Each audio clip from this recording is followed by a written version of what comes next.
Some scars are meant to be worn with pride. And this month has been the hardest month of my life, at least ever since losing my mom in 2006. It's been so unreal. Last Saturday, I might be putting this video out after another Saturday, but a couple Saturdays ago, I went through an incredibly sobering moment, literally sobering. I can't drink or smoke anymore, and I'll tell you why. Every time I get that urge to, because this pain is just so ridiculous and all-consuming, that every time I get that urge to want to go out and drink with friends or want to, just pack a bowl and relax and just take my mind off things, a little voice in my head pops up and says, no, you need to feel this. And goddamn, how often do we deprive ourselves of our pain and deprive ourselves of what I would consider the gift of our suffering, to just escape away from the moment that we're in? It, as unbearable as it is, it's happening for a reason. We're meant to be here in the moment that we're in, as difficult as it is, to not just endure the pain and persevere, but to learn something from it and rise above it. How can we rise above any of the suffering that we've been through if we're just constantly escaping? Today, I was on a hike with my family, right? And we went to Rockland Bakery after, to just grab some food. And I was looking forward to, I'm going to get, an egg sandwich with jalapenos. I was really hyping myself up. And as soon as I get there, they're like, it's past 12, we don't serve eggs. I'm standing there holding my freshly made bagel, which, I was excited to have. And I asked them if they had hash browns. They said they had hash browns. I was like, great, I'm going to get egg and cheese hash brown with jalapenos, and it's going to taste amazing. And I was so disappointed that something in me, almost maybe this is an earlier version of me, knee-jerked to almost come up to say, oh, I won't have nothing then. I'm not going to eat anything. This bagel that I'm holding that I'm really excited to have, I just wanted to throw it on the ground. Or I wanted to tell the people off. I was just so disappointed and so frustrated. And maybe it was my hunger too, because sometimes we get a little hangry when we're hungry. Mixed with the pain that I'm going through is fuel. But something in me also, maybe this is just because I've been with my pain and I haven't been drinking it away. I haven't been smoking it away. I've been soberly facing this mountain of sorrow, that instead I reacted with, all right, could you cut this bagel in half and could I get the hash brown on it with cheese? And, admittedly, a hash brown with cheese on a bagel, not as exciting as a hash brown egg and cheese with jalapenos on a bagel.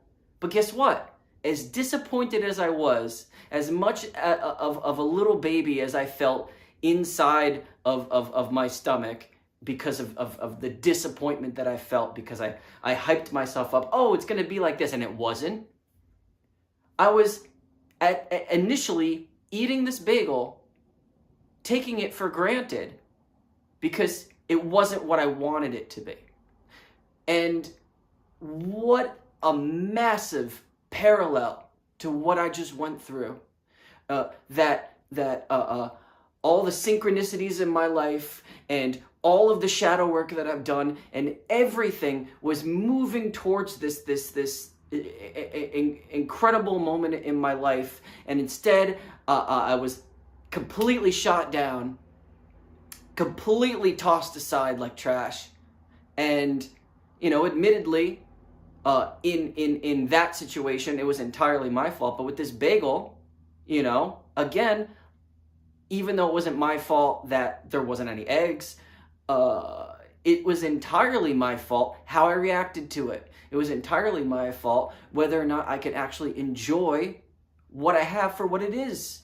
And in that moment, I had this aha moment, this aso moment, that this is my life. I've already been through so much.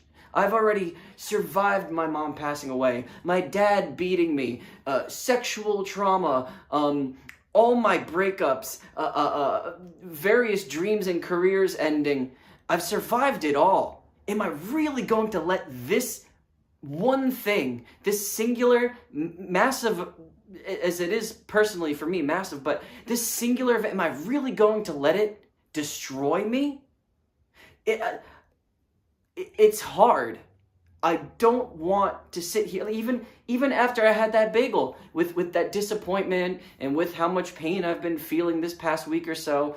I really wanted to just kind of like rush home and make something else, like make my own omelet, or, you know, go somewhere else. And, or like, I was thinking like, this is an older version of me, right? Oh, I'm gonna order, I'm gonna go to a pizza place and order a bunch of garlic knots, or, you know, I'm gonna go order a big bowl of ramen. Even though I just had this bagel, it was good. It tasted good. It was just hash browns and cheese on a bagel, but it tasted good. It was fresh. And I just drank a whole bottle of vitamin water. And so instead, I decided to, you know what? No, I'm gonna be with this disappointment. I'm gonna be with this pain. And you know what? I have this energy. Let me just go to the gym real quick. Maybe try and get it out that way. And boy, what a beautiful release that was.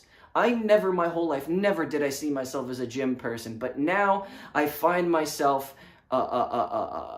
just stretching, doing yoga, doing cardio, lifting weights. All my weights in the span of 3 to 6 months keep going up, or my reps keep getting longer. Like today, even though I didn't really sleep too much last night because of everything that's happened, I somehow had the energy to not just go through my regular weekend routine, because on the weekends I do everything.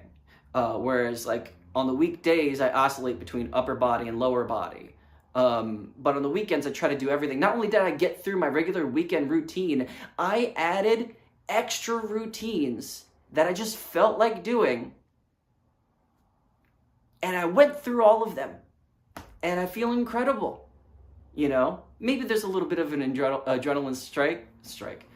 adrenaline spike from, you know, like not sleeping as much, and, you know, just like being sober. And the funny thing too is that like, I've never really had an addiction to smoking or drinking, but when I was really young, I definitely used drinking to escape how I was dealing with my mom passing away. And then up until just recently, I definitely was smoking to sleep throughout the night, or I was using weed to like escape how I'm feeling. And the funny thing is, it's not even those things too. It's also the food. I mentioned wanting to go order garlic knots or a big bowl of ramen or something like that. Why am I going to punish my body with more food that I don't need when I just gave my body food, and within 15 to 20 minutes, absolutely not hungry at all? I mean, obviously there's a little bit of a disconnect to where like, as soon as you eat the food, you're not necessarily full right away unless it's a big portion. But like any amount of, you could eat a wrap, and if you give it some time, you're not gonna be hungry anymore because that wrap is in your stomach now. And, you know, the communication, like I was trying to mention before, the communication between your head and your stomach is a little delayed, unfortunately. And within that delay, we always kind of like throw more down there. But food was, and I talked about this in a previous video, food has always been my addiction. Food has always been my biggest escape. When I was younger, going through the child abuse and stuff like that, when I would go and visit my mom and grandparents, and it was my time away from my dad, I would make 12 mozzarella sticks, 2 Elio's pizzas, 1 toasted, 1 microwaved, and then once I ate all that, I would have a big bag of chips with I know this sounds disgusting, a big bag of chips with garlic hummus. And then once I finished all that stuff, because I would finish it all, then I would eat a giant bowl of ice cream. Vanilla being my favorite. And somehow that helped to numb the pain. But the pain was still there. And the same thing with smoking weed. The same thing with drinking alcohol. In fact, alcohol specifically would heighten the pain and mask it even better with anger. Right now, there's a little bit of righteous anger coming out because I'm just sick and tired of the lies that we've been fed. You know, that it's wrong to be in pain and to be suffering, and we should try and get out of it, and we should try and go away from it. The only way out is through. You need to embrace your pain. It's a gift. If our lives is a gift from God, then so is the pain that we're given. In fact, isn't there a quote where God only gives the struggles, the hardest struggles to the people that he knows that can handle it, or something like that?